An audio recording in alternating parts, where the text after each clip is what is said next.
दोस्तों नमस्कार, मेरा नाम है राकेश काला और आप देख रहे हैं पहाड़ टॉक्स। पहाड़ टॉक्स में आपका बहुत बहुत स्वागत है। दोस्तों जैसा कि आप जानते ही हैं, उत्तराखंड में अभी एक बहुत बड़ा पॉलिटिकल शिफ्ट आपको देखने को मिला। इसमें हुआ ये कि 9 मार्च को उत्तराखंड के मौजूदा मुख्यमंत्री त्रिवेंद्र सिंह रावत जी का इस्तीफा ले लिया गया और उनकी जगह गढ़वाल से सांसद श्री तीरथ सिंह रावत जी को मुख्यमंत्री पद की शपथ दिला दी गई है। यहाँ देखने वाली बात यह है कि 2017 में जब प्रचंड बहुमत के साथ बीजेपी ने चुनाव जीता, तब सीएम की पहली पसंद त्रिवेंद्र सिंह रावत जी बिल्कुल नहीं थे। प्रदेश की अधिकतर जनता उनका नाम नहीं जानती थी क्योंकि वे संगठन में सक्रिय थे और अलग अलग प्रदेशों में वे संगठन का काम संभालते थे, इसलिए प्रदेश की अधिकतर जनता उनसे वाकिफ नहीं थी।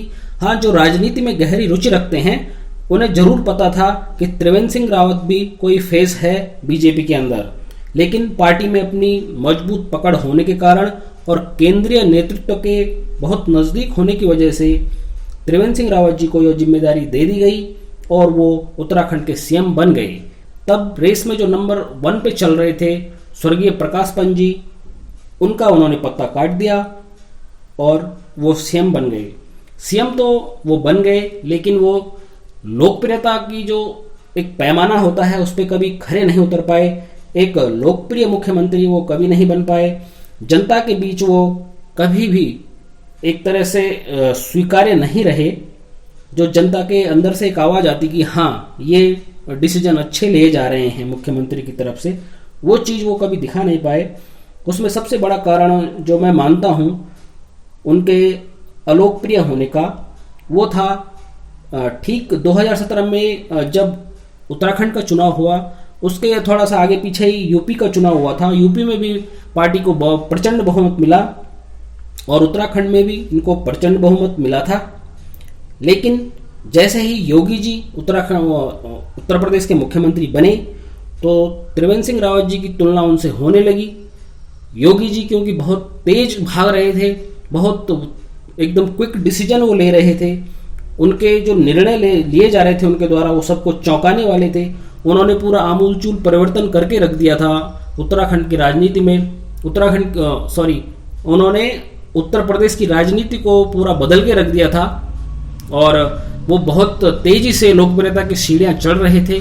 तो लोगों ने आशा करी, उत्तराखंड के लोगों ने, कि हमारे त्रिवेंद्र सिंह रावत जी भी उनको देख के वैसे ही अनुसरण करें, वैसे ही वो जनता के हित में फैसले लें और जो हमारा पुलिस व्यवस्था है या जो भी सरकारी तंत्र है उसको सुधारें, जनता को सहूलियतें दें, जैसे कि योगी जी उत्तर प्रदेश में करते आ रहे थे।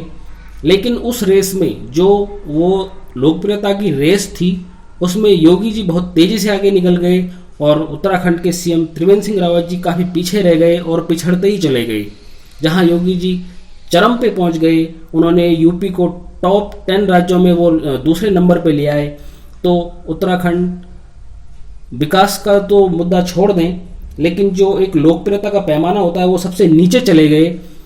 तो ये बहुत बड़ी कारण था। उसके अलावा जो त्रिवेंद्र सिंह रावत जी की कमियां रही, वो जनता से सीधा संवाद न कर पाना भी एक कारण हो सकता है और कभी कभी उनके द्वारा कुछ ऐसे निर्णय लिए गए जिससे कि वो उनकी छवि को उससे आघात पहुंचा और जनता के बीच एक गलत मैसेज गया। जैसे एक लेडी टीचर के साथ भरी सभा में उन्होंने कुछ जो बर्ताव किया था वो भी पूरे खबरों में चला, कई दिनों तक न्यूज चैनल पे वो दिखाया गया, जिससे उनकी छवि भी खराब हुई और इससे उनका जो जनता के अंदर उनके लिए एक गलत लोगों के अंदर धारणा पैदा हुई। तो ये सब कुछ कारण थे। उसके अलावा जो हाल के निर्णय उन्होंने लिए, जैसे उन्होंने मठों को सारे मठों को एक ट्रस्ट के अंदर कर दिया, तो उससे भी जो हमारे धार्मिक जो लोग हैं वो नाराज थे। उसके अलावा उन्होंने गैरसैंण को एक अलग मंडल बना दिया, जो लोग नहीं चाह रहे थे, लोगों ने कहीं मांग नहीं करी थी इस तरह की। हाँ, अगर वो गैरसैंण को जिला घोषित कर देते तो ये लोग स्वीकार कर लेते, लेकिन मंडल में लोगों ने उसको स्वीकार्य नहीं करा। तो ये कुछ कारण थे। पार्टी के अंदर वो सामंजस्य नहीं बिठा पाए विधायकों में। तो ये कुछ कारण रहे जिससे उनकी विदाई हुई और उनकी जगह जो आए हैं श्री तीरथ सिंह रावत जी, ये बिल्कुल उलट स्वभाव के हैं त्रिवेंद्र सिंह रावत जी से, जहां वो थोड़ा कठोर स्वभाव के थे, ये सौम्य स्वभाव के हैं। ये छात्र राजनीति से उठे हुए नेता हैं, जनता के बीच से उठे हुए नेता हैं ये, और जनता के बीच इनको अधिकतर देखा जाता रहा है शुरू से ही। ये आम जनता की राजनीति करते हैं। और सबसे बड़ी बात है, ये उत्तराखंड के सबसे लोकप्रिय नेता श्री भुवन चंद्र खंडूड़ी जी के शिष्य हैं, और भुवन चंद्र खंडूड़ी जी ने इनको यहाँ तक पहुंचाने में बहुत हेल्प करी। और इन्होंने भी खंडूड़ी जी के जितने भी चुनाव उन्होंने लड़े, उस समय उनका जो चुनाव प्रबंधन था ये बहुत अच्छी तरह से देखा करते थे। लेकिन यहाँ मैं ये कहना चाहता हूँ कि अब तीरथ सिंह रावत जी को अपने को प्रूव करना है। इतिहास खुद को दोहराता है। जैसा कहते हैं कि यहाँ मैं ये इसलिए कह रहा हूँ कि 2007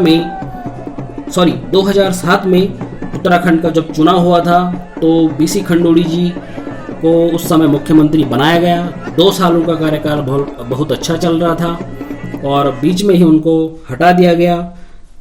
उसके बाद 2010 का कुंभ जब चला तो तब बीसी खंडूड़ी जी राज्य के मुख्यमंत्री नहीं थे।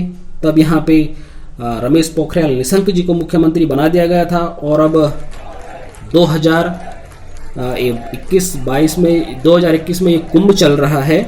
तो ये भी एक संयोग है, जब खंडूड़ी जी हटाए गए तब 2010 का कुंभ था। अब उनके शिष्य को कमान सौंपी गई, तब 2021 में भी कुंभ चल रहा है। खंडूड़ी जी भी चुनाव से जब 2012 का चुनाव से 6 महीने पहले उनको सीएम फेस बनाया गया, दोबारा से उनकी ताजपोशी की गई और नारा दिया गया खंडूड़ी है जरूरी।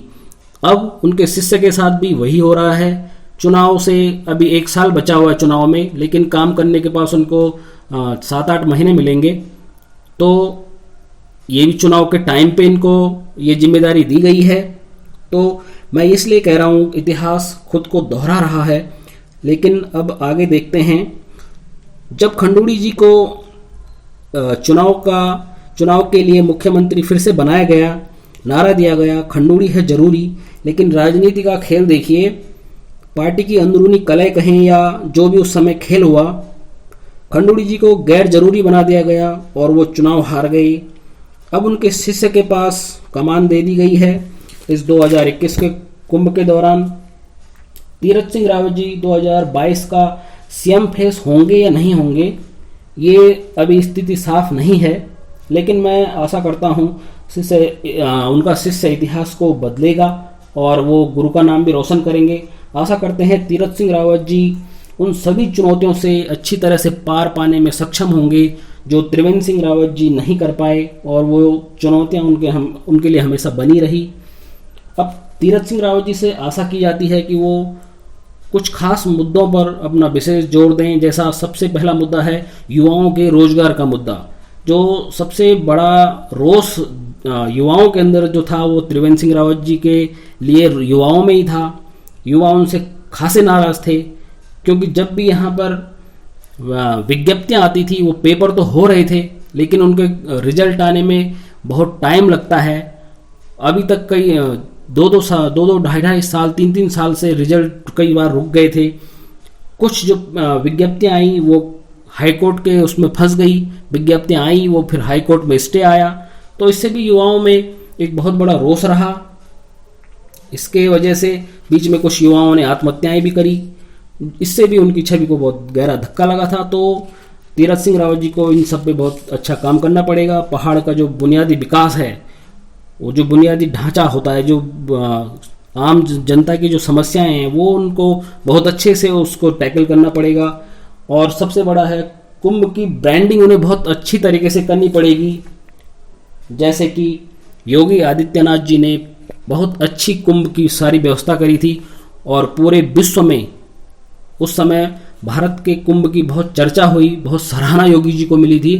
तो वैसा ही कुछ काम वैसा ही काम तीरथ सिंह रावत जी को भी करना पड़ेगा और कुंभ की बहुत अच्छी ब्रांडिंग करनी पड़ेगी कि भारत का डंका एक बार फिर पूरे विश्व में बजे। तो यही सब कुछ मैं आपको बताना चाहता था। तो आज के लिए बस इतना ही। आप लोग